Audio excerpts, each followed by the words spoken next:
શ્રી વલ્લભાધીશ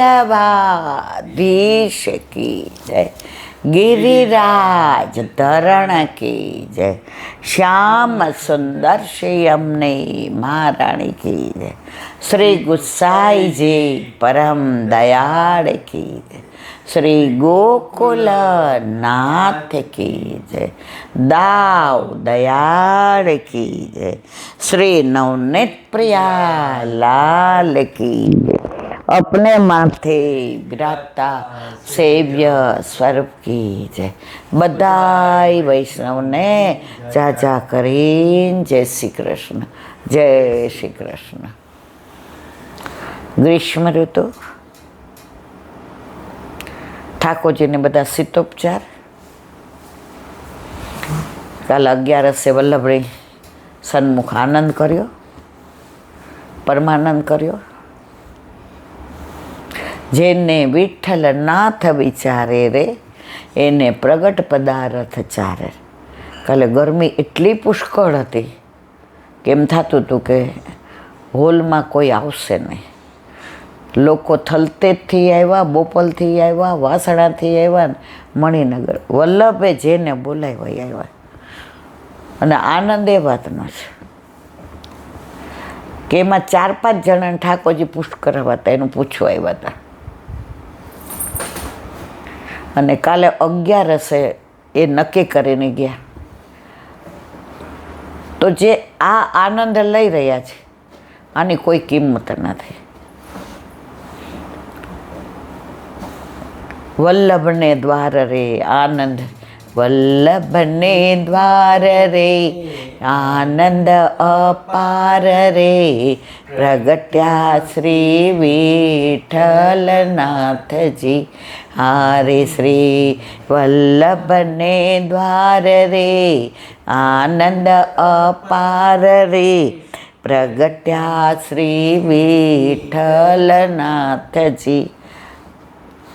ઘરમાં હોય કે બહાર હોય, પ્રભુ પધાર્યા પછી મજા નથી હોતી। ઠાકોરજી ઘરમાં નહોતા પધાર્યા ત્યાં સુધી કોઈ પૂછે ફોન કરીને રસ્તામાં, બહારગામ, કેમ છો? એટલે આપણે કઈ મજામાં। એક ભગવદીએ કીધું કે ઈલા મજા હોય ને સજા હોય તો મેં શું કહેવાનું, આપણને ખબર ન પડે। એ કે આનંદ। કોઈ પૂછે કેમ? આનંદ પરમાનંદ। શરૂઆતમાં મને આમ જચતું નહોતું, મારા મોઢાને ગમતું નહોતું કે આ મજા જ ભૂલાઈ જાય।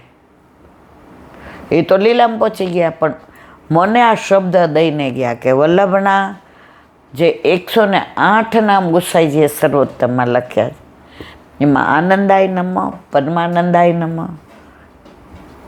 તો આપણા ઘરે બિરાજે જ કોણ? પરમાનંદ।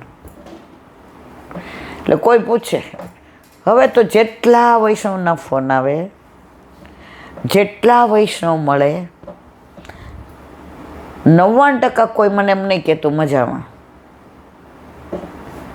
ઈલાબેન આનંદ પરમાનંદ, અત્યારે આ મંદિરે જાઓ સવારે, જેટલા મળે ચાલવા જઈએ તો ટાઈમ હોય તો વયા જાય મંદિરમાં, એક કીર્તન ગાય અને આનંદ કરીએ, બધા જ એક શબ્દ આનંદ પરમાનંદ। તો એટલી વાર વૈષ્ણવે આનંદ પરમાનંદ બોલે અને હુંય બોલું। જો જીવનમાં જુદી ભક્તિની પુષ્ટિની જરૂર નથી। પ્રભુ ઘરમાં પધારે છે ને પછી આ બધું વણાઈ જાય છે, એના માટે કોઈ પ્રયત્ન નથી કરવો પડતો। બેઠા હોઈએ ને સવારે કોયલ બોલતી હતી, આપણે 5:30 બહાર હિંચકા ઉપર ચા પીતા હતા, તો તમને મને યાદ શું આવ્યું? આવ્યું ને? હવે એ જ વસ્તુ પહેલાં હોઈએ, કોયલમાંય ધ્યાન ન હોય, પંચાયત જ કરતા હોય કેમ પૈસા કમાવાના, કેમ એડજસ્ટ। હવે અત્યારે કોયલ, અને એટલી સવારે એકદમ શાંત વાતાવરણ, ન કોઈ વાહન, ન કોઈ નોઈસ, અને હિંચકા ઉપર ચારે બાજુ વનરાય, અને જે કોયલ મધુરા સ્વરૂપે બોલતી હતી તો મને ને તમને બેને એકે સાથે કોકિલાવન યાદ આવ્યો, બેઠકજી યાદ આવ્યા,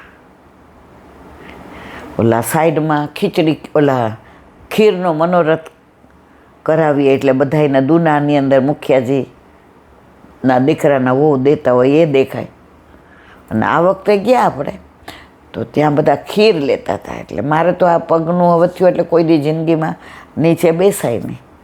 એટલે હું ઓલી પાળી ઉપર બેઠી હતી તો સામે ડાબી બાજુ મોટું વૃક્ષ અને ટીલો હતો. ટીલો એટલે ટેકરો. તો એક વૈષ્ણવ આવીને મને કાનમાં કે જોઈ કે ઠાકોરજી ગાયો ચારવા પધાર્યા છે. કેટલી ગાયો હતી અને કેટલા બછરા અને પરાકાષ્ઠા ક્યાં હતી? આ બાજુ સાઈડમાં મોર હતા, એ કળા કરતા હતા. આ બાજુ મોર કળા કરે, આ બાજુ ગાય ને બછરા, અને ઓલો ગોવાળિયો હતો જાણે ઠાકોરજી ઉભા હોય ને આમ લાકડીને આમ ટેકે. તો વ્રજમાં આંખ બધાની પાસે છે, પણ આ દ્રષ્ટિ પ્રભુ આપે ને તો આવા દર્શન થાય. આપણી આંખ લૌકિક જોવા ટેવાયેલી છે. એટલે આપણે શું જોઈએ કે ગાયો છે. ઓલા બેન કાનમાં આવીને કહીએ, નાની જ હતી, એ કે જો ઠાકોરજી લે આંટી ગાયો ચરાવવા આવ્યા છે. અને કેટલી ગાયો હતી અને કેવી બેઠી હતી, ને બછડાને લઈને બેઠી હતી. અને આ બાજુ મોર હતા અને કેવું તળાવ હતું સરસ. વ્રજમાં આ બધી લીલાઓ થઈ ગઈ નહીં, થઈ રહી છે. અને એટલે જ આપણને બધાને વ્રજમાં વારંવાર જવું ગમે છે. આજે લૌકિક કોઈ વસ્તુ હોય ને તો આપણે ધરાઈ જઈએ. બાસુંદી બહુ ભાવતી હોય, 2-3 કપ પીએ તો ધરાઈ જાય. વર્તુળ કોઈ દર વર્ષે કરે? એકવાર ગયા હોય ને પછી એમ કોઈ પૂછે, ના ના હો અમે જોઈ આવ્યા છીએ. કેમ? હવે બસ તમે લૌકિક સ્થળ હોય, લૌકિક વસ્તુ હોય, લૌકિક રસ હોય, લૌકિક લોકો હોય, લૌકિક સ્થાનો, એ બધાથી ધરાઈ જાઓ. પણ વ્રજ, આજે સવારે પેલા ભુજવાળા દિવ્યેશભાઈની યાર વાત થઈ. એમણે 2-4 વાર કીધું વ્રજમાં જવું છે. ઈલા આંટીને કહ્યું ને મારી યાર 1-2 મિનિટ વાત કરે, પણ હારો મેળ જ ન પડે. વલ્લભે એટલી કૃપા કરી છે, એટલા વર્ષા જ, કે બધાય સિનિયર સિટીઝન એમ કે શું કરવું, અને આપણને પોતાના એવા કરીને રાખ્યા છે કે આપણે ટાઈમ મેનેજમેન્ટ કરવું પડે. તો આજ સવારે એની યારે વાત કરી, એ કે ગોકુળમાં આખો અધિક માસ કરવાના છીએ. અત્યારે યમુનાજીના કિનારે બેઠા બેઠા પાઠ કરીએ છીએ. હમણાં 41 પદ એનું વિવરણ. હમણાં એ કે વલ્લભના બેઠકજી ખુલશે એટલે આરતીના દર્શન. મારે કહેવાના આશય છે એ કે જો તમે અત્યારે ફોન કર્યો તો તમારું તન ત્યાં છે, પણ મન અહીંયા આવી ગયું ને. તો વ્રજમાં વારંવાર કેમ જવું ગમે છે? પ્રભુ ત્યાં બિરાજતા હતા નહીં, બિરાજે છીએ. અને આપણને બધાને પ્રતિ સવારે હિંચકે બેઠા તો કોકિલાવન યાદ આવ્યું. એ દિવ્યેશભાઈ કેવું સરસ કીધું કે આખો અધિક મહિનો ગોકુળને, યમુનાજીને, આ બધા ઘાટને, આ છોકરનો વૃક્ષને, વલ્લભના બેઠકજીને, સોગંદથી મને આમ એમ થઈ ગયું કે અધિક મહિનામાં દોડીને વહી જાવ ત્યાં. પણ અમુક વાર માણસ સંજોગના આધીન હોય. હવે આપણે બધાએ અધિક મહિનામાં ઈચ્છા હતી કે ત્યાં ગૌશાળામાં આપણે દસમ સ્કંદ કરવો,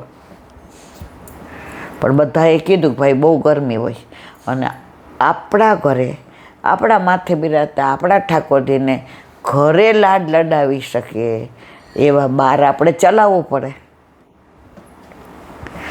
એટલે મનથી નક્કી કરી લીધું, ના આ વખતે તો ઠાકોરજીને. હવે પછી 2-4 જગ્યાએ તપાસ કરી કે ભાઈ ગૌશાળા પાછું શું જ બહુ દૂર હોય તો તડકો. હવે 25 વર્ષોનો ફોન આવ્યા, ઈલા આંટી તમે 10મ સ્કંદ આખો અધિક મહિનો કરવાના. મેં તો જો મારો મનોરથ છે, બાકી પૂરો કરવો તાના હાથમાં છે. હવે ગૌશાળામાં મેળ ન કરે તો આકાશ સવારે કીધું, મમ્મી માનો કે ગૌશાળામાં આટલો બધો તડકો છે અને તમે 3:30થી જાઓ તો માંદા પડી જાઓ, અને સાંજે 5:30થી પછી જ્યાં જાઓ ત્યાં બધાને સાંજે ગાયો દોવાની હોય રાતે, મેળ ન પડે. અહીંયા કરો જે 5-25 વૈષ્ણવને અનુકૂળતા હશે એ આવશે. બાકી જો અધિક મહિનામાં તો બધાય ક્યાંક ભાગવત હશે ને ક્યાંક 41 પદ હશે, પણ હું તો ને રતનીઓ તો છીએ જ. તો એ અધિક મહિનો આખો આ એક બી ગ્રંથ નહીં, ફક્ત 10મ સ્કંદનો પઠન ને પાઠન, અને આખા મહિનામાં એ ઠાકોરજી પૂરું કરાવે. જો હજી ગૌશાળામાં વાત ચાલે છે, પણ આજે કેવું છે, આપણી ગૌશાળા ના હોય એટલે 2 વાર બધું જોવું પડે, એ બધાને અનુકૂળ હોય એ પ્રમાણે. હવે ગૌશાળા હોય એટલે બધા ગાયો ખવડાવવા આવે, ઘાસ ખવડાવવા આવે, સાંજે દોવાનું હોય, એટલે મને એવું લાગે છે કે ક્યાંય મેળ પડશે નહીં. પણ અહીંયા તો કોઈ ના પાડવાનું નથી, એટલે અહીંયા રોજ જે 5:30થી 7 આનંદ કરીશું. જેને અનુકૂળતા હશે એ આવશે, ને તે હું તમે ઠાકોરજી તો છીએ જ. તો એ આખો મહિનો આપણે 10મ સ્કંદનું પઠન પાઠન કરશું, આ કોઈ ગ્રંથ નહીં કરીએ. એક નાની વાત, એકવાર એક વૈષ્ણવે ગુસાઈજીને પૂછ્યું, ઠાકોરજીને શું ના ગમે? અભિમાન અને ધુમાડો. હવે તો ગેસ થઈ ગયા એટલે ધુમાડો નથી. આ એ જમાનાને જ્યારે ચૂલા હતા, છાણાને એ વાપરતા તો એનો ધુમાડો થતો. તો એવા જ અભિમાનની એક વાત, એકવાર ઠાકોરજી પધારી રહ્યા હતા મેલમાં, અને ગરુડને એમ થયું, ગરુડ છે ઠાકોરજીનું, કે મારા જેવી ગતિ કોઈની નહીં, મારી ગતિ કેવી. એટલે અભિમાન છેલકું, પ્રભુને બધું ગમે, આ જ ન ગમે. એટલે પ્રભુ મેલમાં પધારી રહ્યા તો ગરુડે કીધું, જે જે જે બોલ. એ કે મારા જેવી ગતિ ખરી દુનિયામાં, વિશ્વમાં, ત્રિલોકમાં, બ્રહ્માંડમાં? ઠાકોરજી હસ્યા, મંદ મંદ સ્મિત કર્યું દ્વારકાધીશે, અને હસતા હસતા અંદર પધાર્યા. ગરુડ કે આપણા જેવું કોઈ નહીં, અભિમાન. હજી તો ગરુડ આમ વિચારે કે આપણા જેવી ગતિ કોઈ નહીં ને, ત્યાં સુદર્શન ચક્ર એ કીધું, એ કે પ્રભુ મારા જેવું કોઈ ખરું? તારું એને પણ. પ્રભુ કે વાહ, આ તો બધા અભિમાનવાળા જ સામે આવ્યા. પ્રભુ એની સામે જોયું કે સુદર્શન ચક્ર નહીં, પોતાની શક્તિનું અભિમાન છે. આગળ ગયા તો સત્યભામાજી મળ્યા. એવું કહેવાય કે સત્યભામાજી બહુ દેખાવડા હતા, બહુ જ એમ. એટલે પ્રભુને કે જો આજ કેટલી સુંદર તૈયાર. પ્રભુ કે વાહ બહુ સુંદર. એ કે મારે ક્યાં તૈયાર થવાની જરૂર છે? દુનિયામાં મારા જેવું કોઈ સુંદર છે ખરું? પ્રભુ કે વાહ, ત્રીજા મળ્યા.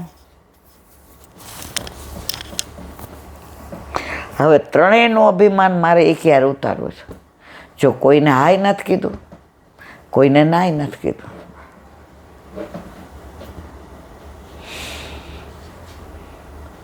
ગરુડને બોલાવ્યો, ગરુડજી પધારો, આવો આવો. હિમાલય ઉપર કે હનુમાનજી બિરાજે છે, એને જઈને કહી આવો ને કે પ્રભુએ અત્યારે રામ સીતાનું સ્વરૂપ ધારણ કર્યું છે, જો છે દ્વારકાધીશ, પણ આ અભિમાન દૂર કરવા માટેની લીલા.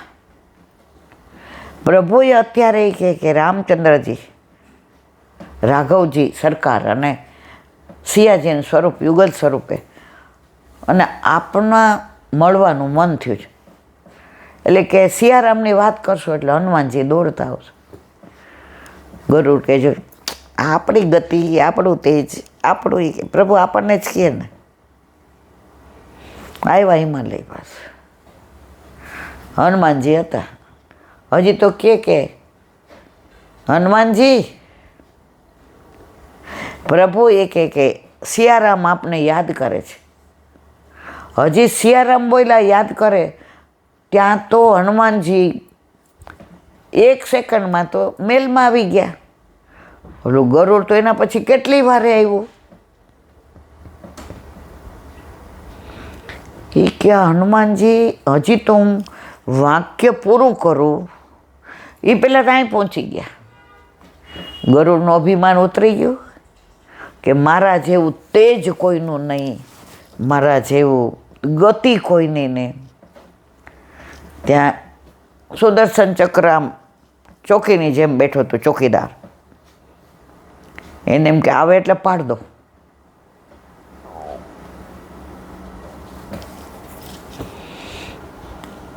એટલે જેવા હનુમાનજી આવ્યા, હજી તો પેલો સુદર્શન ચક્ર વિચાર કરે અને ઊભા રાખે, આખું ગળી ગયા હનુમાનજી. કોને? સુદર્શન ચક્ર ગળી ગયા, અંદર ગયા. તો સિયારામ સીતાજી સ્વરૂપને રામચંદ્રજી દર્શન કર્યા. સત્યભામા કે આપણા જેટલે તો કોઈ દેખાવડું નહીં. આપણે હવે બેનું તો અભિમાન ઉતાર્યું. ગરુડ આવે એ પહેલાં પહોંચી ગયા, સુદર્શન ચક્રને ગળી ગયા. બેયનું અભિમાન ઠેકાણે થઈ ગયું. દર્શન કર્યા. એ કે પ્રભુ આ કોણ છે દાસી તમારી બાજુમાં ઊભી છે? સત્યભામા હતા. તો હનુમાનજીએ શું કીધું?